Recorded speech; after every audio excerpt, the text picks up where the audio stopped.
ভাই, গরিবের কি ঈদ নাই? আছে ভাই, কিন্তু সেটা দোকানের জামায় না।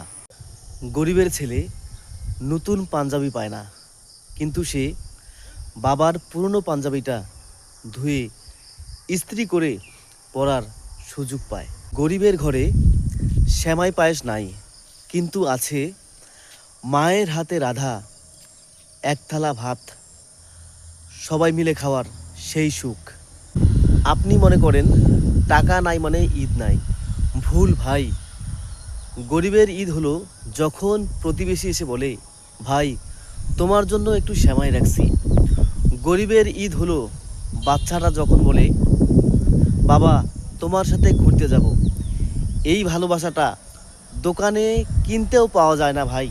তাই হতাশ হবেন না, আপনার কষ্ট একদিন ফল দেবে।